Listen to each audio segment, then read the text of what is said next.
Chapter 4. A Hymn and a Secret. It was quite late, days are short in November, when Alyosha rang at the prison gate. It was beginning to get dusk, but Alyosha knew that he would be admitted without difficulty. Things were managed in our little town, as everywhere else, but first, of course, on the conclusion of the preliminary inquiry, relations and a few other persons could only obtain interviews with Mitya by going through certain inevitable formalities. But later, though the formalities were not relaxed, exceptions were made, for some at least, of Mitya's visitors, so much so that sometimes the interviews with the prisoner in the room set aside for the purpose were practically tete-a-tete. These exceptions, however, were few in number. Only Grushenka, Alyosha, and Rakitin were treated like this, but the captain of the police, Mikhail Mikhailovich, was very favourably disposed to Grushenka. His abuse of her at Mokria weighed on the old man's conscience, and when he learned the whole story he completely changed his view of her. And, strange to say, though he was firmly persuaded of his guilt, yet after Mitya was once in prison, the old man came to take a more and more lenient view of him. He was a man of good heart, perhaps, he thought, who had come to grief from drinking and dissipation. His first horror had been succeeded by pity. As for Alyosha, the police captain was very fond of him, and had known him for a long time.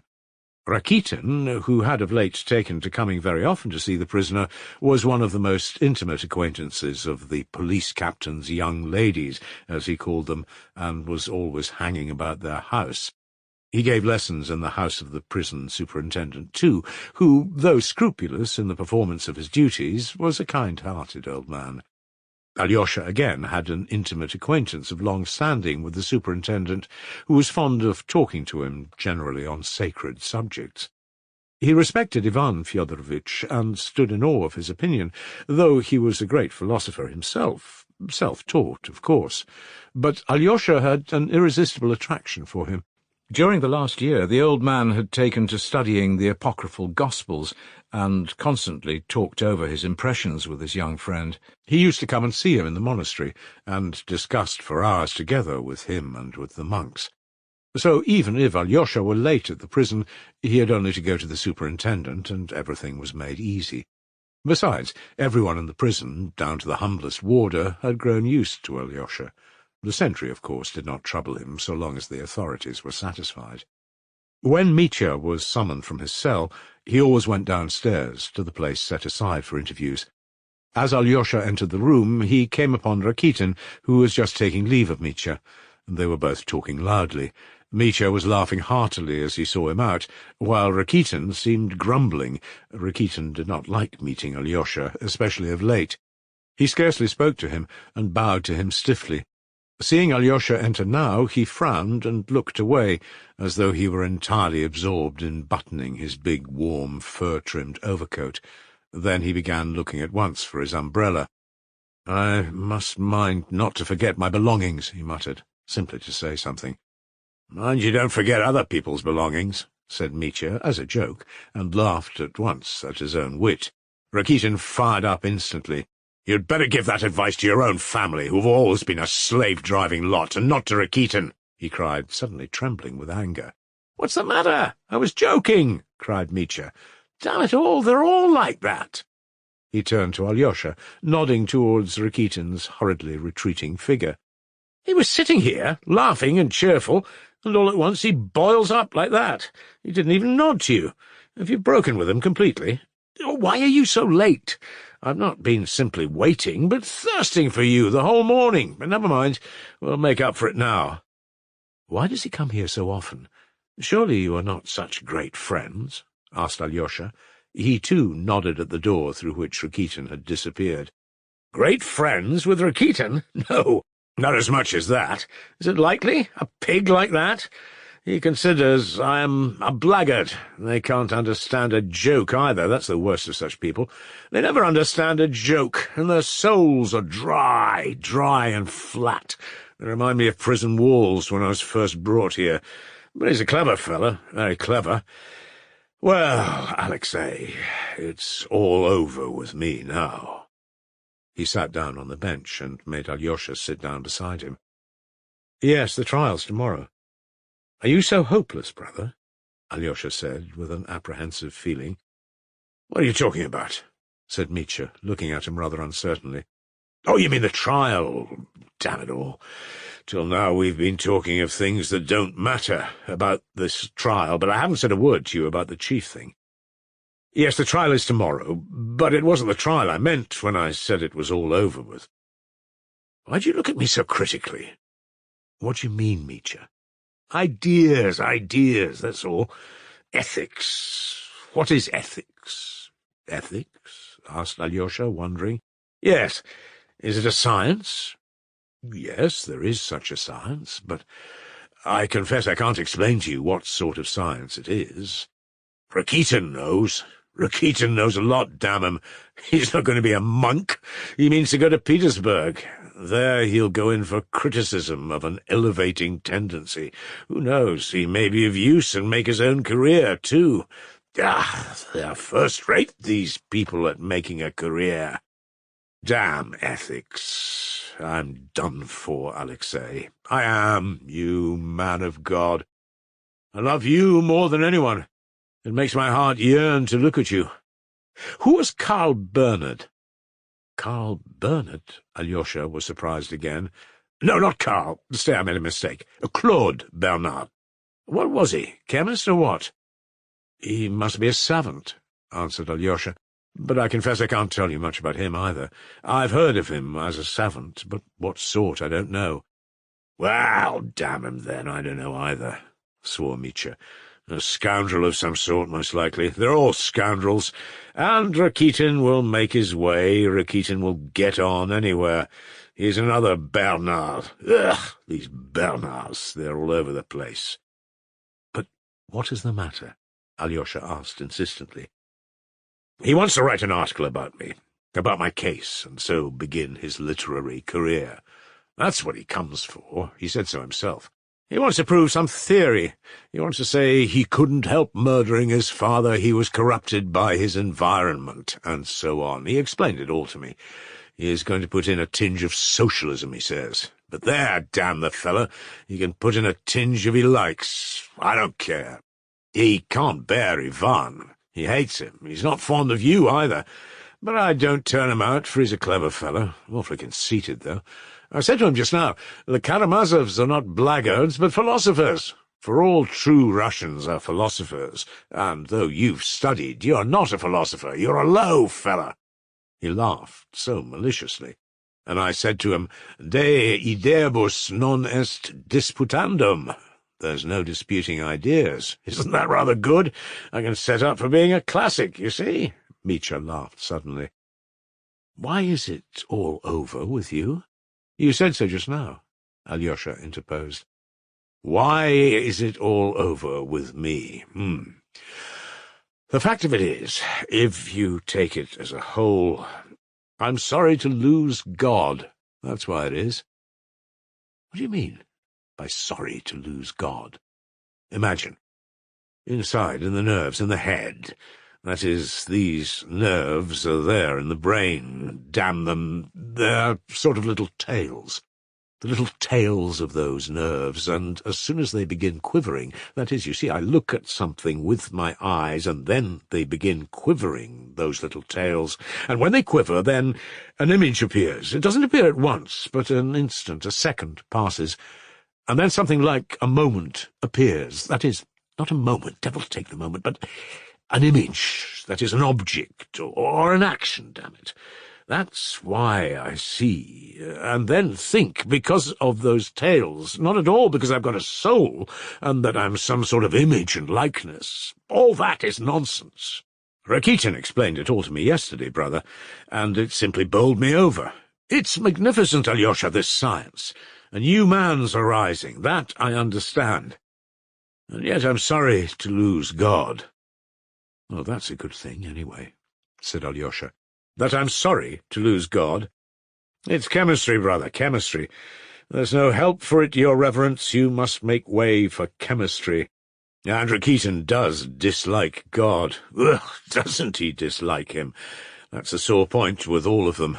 But they conceal it, they tell lies, they pretend, will you preach this in your reviews? I asked him. "Oh, well, if I did it openly, they wouldn't let it through," he said. He laughed. "But what will become of men then?" I asked him. "Without God and immortal life? All things are lawful then, they can do what they like." "Didn't you know?" he said, laughing. "A clever man can do what he likes," he said. "A clever man knows his way about. But you've put your foot in it, committing a murder, and now you're rotting in prison. He says that to my face, a regular pig. I used to kick such people out, but now I listen to them. He talks a lot of sense, too. Writes well. He began reading me an article last week. I copied out 3 lines of it. Wait a minute. Here it is." Mitya hurriedly pulled out a piece of paper from his pocket and read, "In order to determine this question, it is above all essential to put one's personality in contradiction to one's reality." Do you understand that? "No, I don't," said Alyosha. He looked at Mitya and listened to him with curiosity. "I don't understand either. It's dark and obscure, but intellectual. Everyone writes like that now," he says. "It's the effect of their environment. They're afraid of the environment. He writes poetry, too, the rascal. He's written in honor of Madame Hochlakov's foot." "I've heard about it," said Alyosha. "Have you? And have you heard the poem?" "No." "I've got it. Here it is. I'll read it to you. You don't know, I haven't told you. There's quite a story about it. He's a rascal. 3 weeks ago he began to tease me. You've got yourself into a mess like a fool for the sake of 3,000, but I'm going to collar 150,000. I'm going to marry a widow and buy a house in Petersburg. And he told me he was courting Madame Hochlakov. She hadn't much brains in her youth, and now at 40 she's lost what she had. But she's awfully sentimental, he says. That's how I shall get hold of her. When I marry her, I shall take her to Petersburg, and there I shall start a newspaper." And his mouth was simply watering, the beast, not for the widow, but for the 150,000. And he made me believe it. He came to see me every day. "She is coming round," he declared. He was beaming with delight. And then, all of a sudden, he was turned out of the house. Berhotin's carrying everything before him. Bravo! I could kiss this silly old noodle for turning him out of the house. And he had written this doggerel. "It's the first time I've soiled my hands with writing poetry," he said. "It's to win her heart, so it's in a good cause.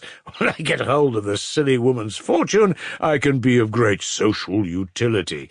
They have this social justification for every nasty thing they do. "Anyway, it's better than your Pushkin's poetry," he said, "for I've managed to advocate enlightenment even in that."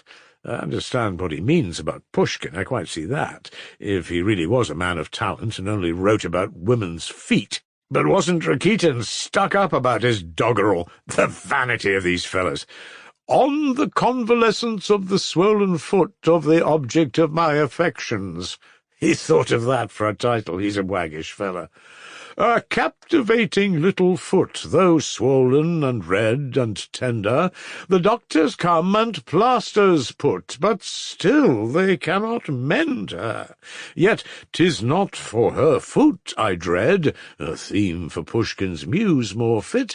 It's not her foot, it is her head. I tremble for her loss of wit, for as her foot swells, strange to say, her intellect is on the wane. Oh, for some remedy, I pray, that may restore both foot and brain." He's a pig, a regular pig, but he's very arch, the rascal, and he really has put in a progressive idea. And wasn't he angry when she kicked him out? He was gnashing his teeth. "He's taken his revenge already," said Alyosha. "He's written a paragraph about Madame Hochlakov." And Alyosha told him briefly about the paragraph in Gossip. "That's his doing, Mitya assented, frowning. "That's him. These paragraphs, I know, the insulting things that have been written about Grushenka, for instance, and about Katya, too." He walked across the room with a harassed air. "Brother, I cannot stay long," Alyosha said after a pause. "Tomorrow will be a great and awful day for you. The judgment of God will be accomplished. I'm amazed at you. You walk about here talking of I don't know what.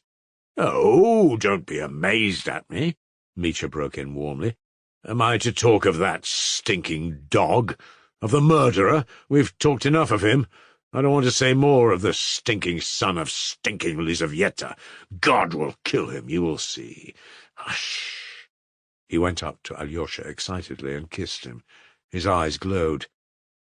"Rakitin wouldn't understand it," he began in a sort of exultation, "but you'll understand it all.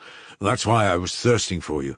You see, there's so much I've been wanting to tell you for ever so long, here within these peeling walls, but I haven't said a word about what matters most. The moment never seems to have come. Now I can't wait no longer. I must pour out my heart to you, brother. These last 2 months I found myself a new man. A new man has risen up in me. He was hidden in me, but would never have come to the surface if it hadn't been for this blow from heaven. I'm afraid. And what do I care if I spent 20 years in the mines, breaking ore with a hammer? I'm not a bit afraid of that. It's something else I'm afraid of now. That new man may leave me. Even there in the mines, underground, I may find a human heart in another convict and murderer by my side, and I may make friends with him, for even there one may live and love and suffer. One may thaw and revive a frozen heart in that convict. One may wait upon him for years, and at last bring up from the dark depths a lofty soul, a feeling, suffering creature. One may bring forth an angel, create a hero. There are so many of them, hundreds of them, and we are all to blame for them. Why was it I dreamt of that babe at such a moment? Why is the babe so poor? That was a sign to me at that moment. It's for the babe I'm going, because we are all responsible for all the babes, for there are big children as well as little children. All are babes. I go for all because someone must go for all. I didn't kill Father, but I've got to go. I accept it. It's all come to me, here within these peeling walls. There are numbers of them there, hundreds of them underground, with hammers in their hands. Oh yes, we shall be in chains, and there will be no freedom. But then, in our great sorrow, we shall rise again to joy, without which man cannot live, nor God exist. For God gives joy. It's his privilege, a grand one. Ah, man should be dissolved in prayer. What should I be underground there without God? Rakitin's laughing. If they drive God from the earth, we shall shelter him underground. One cannot exist in prison without God. It's even more impossible than out of prison. And then we men underground will sing from the bowels of the earth a glorious hymn to God, with whom is joy. Hail to God and his joy. I love him. Mitya was almost gasping for breath as he uttered his wild speech. He turned pale, his lips quivered, and tears rolled down his cheeks. Yes, life is full. There is life, even underground, he began again. You wouldn't believe, Alexei, how I want to live now. What a thirst for existence and consciousness has sprung up in me within these peeling walls. Rakitin doesn't understand that. All he cares about is building a house and letting flats, but I've been longing for you. And what is suffering? I'm not afraid of it, even if it were beyond reckoning. I'm not afraid of it now. I was afraid of it before. Do you know, perhaps I won't answer at the trial at all. And I seem to have such strength in me now that I think I could stand anything, any suffering, only to be able to say and to repeat to myself every moment, I exist. In thousands of agonies, I exist. I'm tormented on the rack, but I exist. Though I sit alone on a pillar, I exist. I see the sun, and if I don't see the sun, I know it's there. And there's a whole life in that, in knowing that the sun is there. Alyosha, my angel, all these philosophies are the death of me, damn them. Brother Ivan— What of Brother Ivan? Interrupted Alyosha, but Mitya did not hear.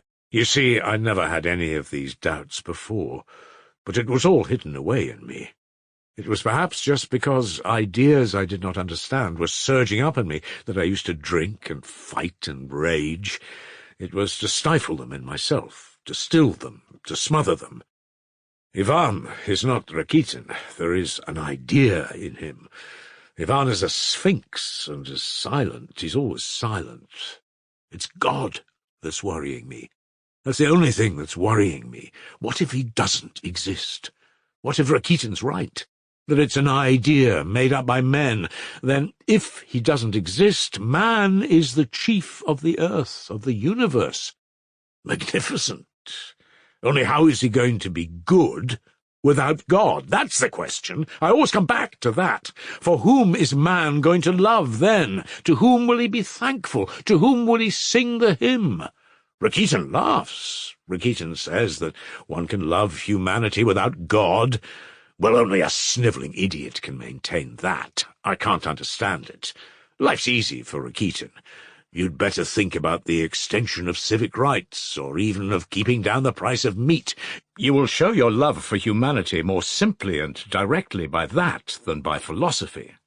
I answered him, well, but you, without a god, are more likely to raise the price of meat if it suits you, and make a rouble on every kopeck.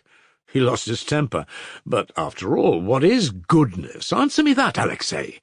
Goodness is one thing with me and another with a Chinaman, so it's a relative thing. Or isn't it? Is it not relative? A treacherous question.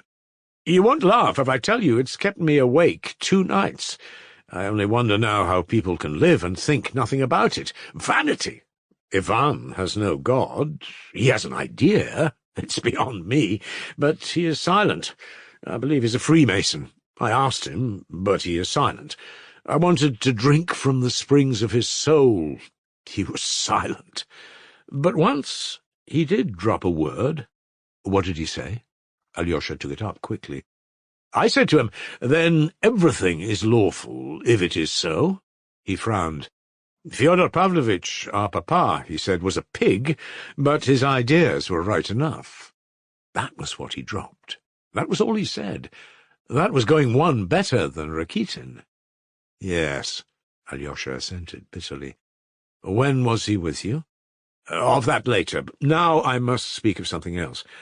I have said nothing about Ivan to you before. I put it off to the last. When my business here is over and the verdict has been given, then I'll tell you something. I'll tell you everything. We've something tremendous on hand, and you shall be my judge in it. But don't begin about that now. Be silent. You talk of tomorrow, of the trial. But, would you believe it, I know nothing about it. Have you talked to the council? What's the use of the council? I told him all about it. He's a soft, city-bred rogue, a Bernard. But he doesn't believe me, not a bit of it. Only imagine, he believes I did it. I see it. In that case, I asked him, why have you come to defend me? Hang them all.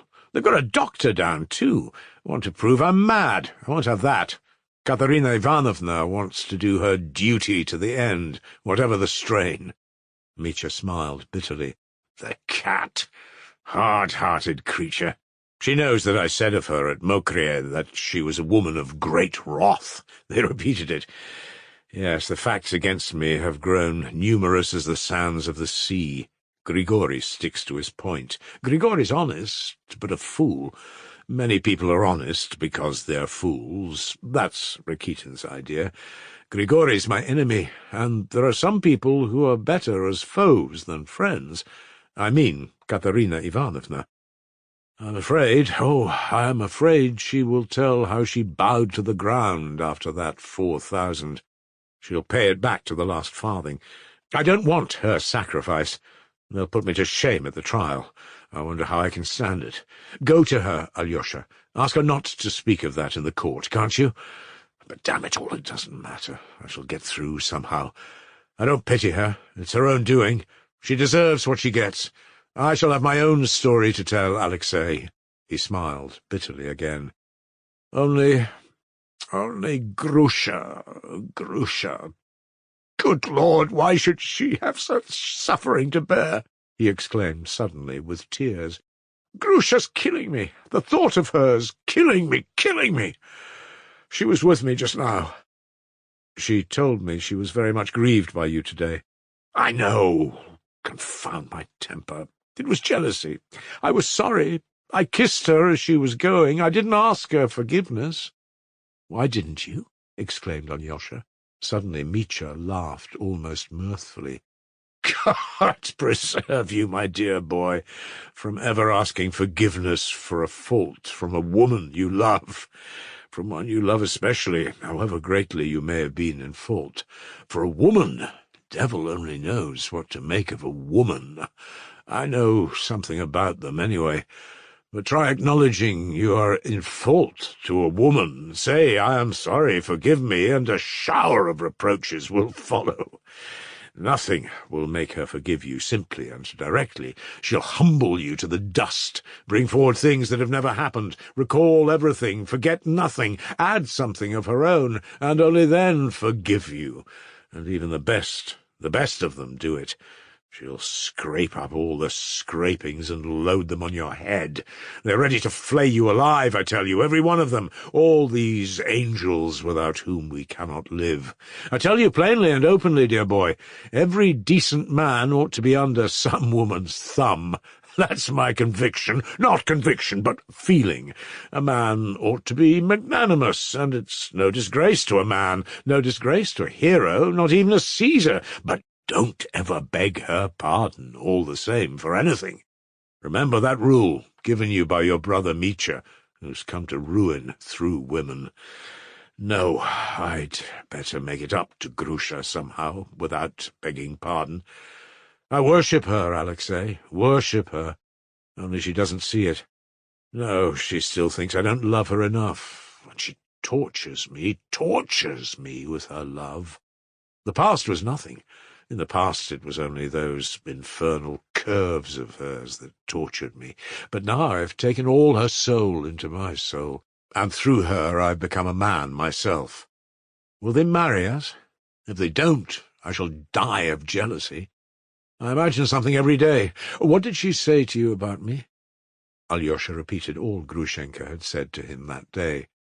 Mitya listened, made him repeat things, and seemed pleased. "Then she's not angry at my being jealous," he exclaimed. "She's a regular woman. I have a fierce heart myself. Ah, I love such fierce hearts. Though I can't bear anyone's being jealous of me, I can't endure it. We shall fight, but I shall love her. I shall love her infinitely. Will they marry us? Do they let convicts marry? That's the question. And without her I can't exist." Mitya walked frowning across the room. It was almost dark. He suddenly seemed terribly worried. "So there's a secret," she says, "a secret. We have got up a plot against her, and Katya's mixed up in it, she thinks. No, my good Grushenka, that's not it. You're very wide of the mark in your foolish, feminine way. Alyosha, darling, well, here goes, I'll tell you our secret." He looked round, went close up quickly to Alyosha, who was standing before him, and whispered to him with an air of mystery, though in reality no one could hear them. The old warder was dozing in the corner, and not a word could reach the ears of the soldiers on guard. "I will tell you all our secret," Mitya whispered hurriedly. "I meant to tell you later, for how could I decide on anything without you? You are everything to me. Though I say that Ivan is superior to us, you are my angel. It's your decision will decide it. Perhaps it's you that is superior, and not Ivan. You see, it's a question of conscience, question of the higher conscience. The secret is so important that I can't settle it myself, and I put it off till I could speak to you. But anyway, it's too early to decide now, for we must wait for the verdict. As soon as the verdict is given, you shall decide my fate. Don't decide it now, I'll tell you now. You listen, but don't decide. Stand and keep quiet. I won't tell you everything, I'll only tell you the idea without details, and you keep quiet. Not a question, not a movement. You agree?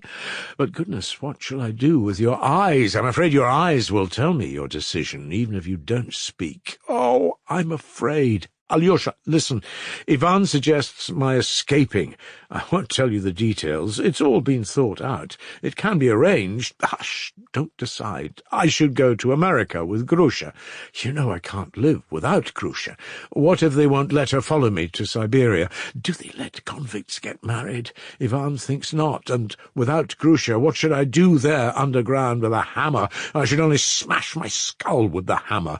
But, on the other hand, my conscience. I should have run away from suffering. A sign has come. I reject the sign. I have a way to salvation, and I turn my back on it. Ivan says that in America, with the good will, I can be of more use than underground. But what becomes of our hymn from underground? What's America? America is vanity again. And there's a lot of swindling in America, too, I expect. I should have run away from crucifixion. I tell you, you know, Alexei, because you are the only person who can understand this. There's no one else.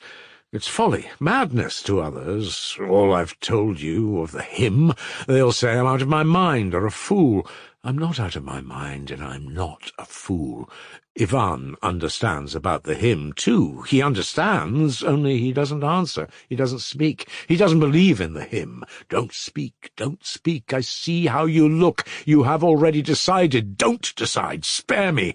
I can't live without Grusha. Wait till after the trial. Mitya ended beside himself. He held Alyosha with both hands on his shoulders, and his yearning, feverish eyes were fixed on his brother's. "They don't let convicts marry, do they?" he repeated for the third time in a supplicating voice. Alyosha listened with extreme surprise and was deeply moved. "Tell me one thing," he said. "Is Ivan very keen on it? And whose idea was it?" His, and he is very keen on it. He didn't come to see me at first. Then he suddenly came a week ago, and he began about it straight away. He's awfully keen on it.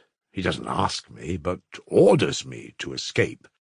He doesn't doubt of my obeying him, though I showed him all my heart, as I have to you, and told him about the hymn, too. He told me he'd arrange it. He's found out about everything, but of that later. He's simply set on it. It's all a matter of money. He'll pay 10,000 for escape and give me 20,000 for America, and he says we can arrange a magnificent escape for 10,000. And he told you on no account to tell me? Alyosha asked again. To tell no one, and especially not you. On no account to tell you. He is afraid, no doubt, that you'll stand before me as my conscience. Don't tell him I told you. Don't tell him for anything. You are right, Alyosha pronounced. It's impossible to decide anything before the trial is over. After the trial, you'll decide of yourself. Then you'll find that new man in yourself, or he will decide. A new man, or a Bernard, who'll decide à la Bernard, for I believe I'm a contemptible Bernard myself, said Mitya, with a bitter grin. But, brother, have you no hope, then, of being acquitted? Mitya shrugged his shoulders nervously and shook his head. Alyosha, darling, it's time you were going, he said with a sudden haste. There's the superintendent shouting in the yard. He'll be here directly.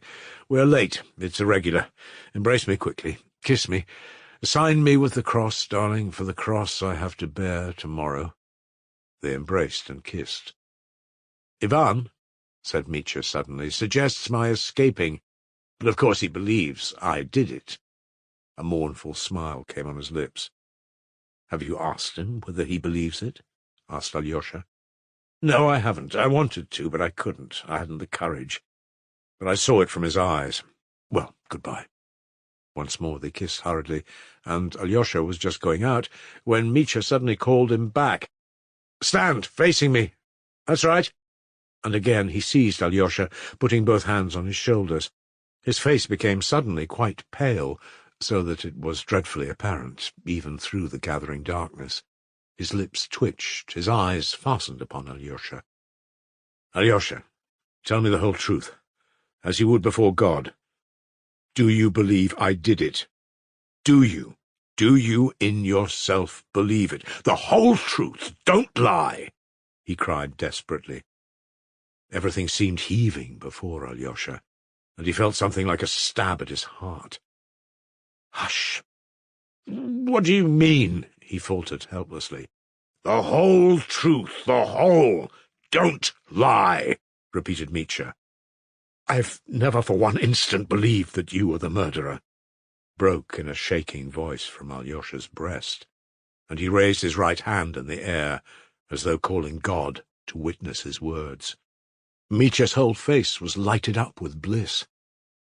"Thank you," he articulated slowly, as though letting a sigh escape him after fainting. "Now you have given me new life. Would you believe it? Till this moment I've been afraid to ask you, even you. Well, go. You've given me strength for tomorrow. God bless you. Come, go along. Love, Ivan," was Mitya's last word. Alyosha went out in tears. Such distrustfulness in Mitya, such lack of confidence, even to him, to Alyosha. All this suddenly opened before Alyosha an unsuspected depth of hopeless grief and despair in the soul of his unhappy brother. Intense, infinite compassion overwhelmed him instantly. There was a poignant ache in his torn heart. Love Ivan. He suddenly recalled Mitya's words. And he was going to Ivan. He badly wanted to see Ivan all day. He was as much worried about Ivan as about Mitya, and more than ever now.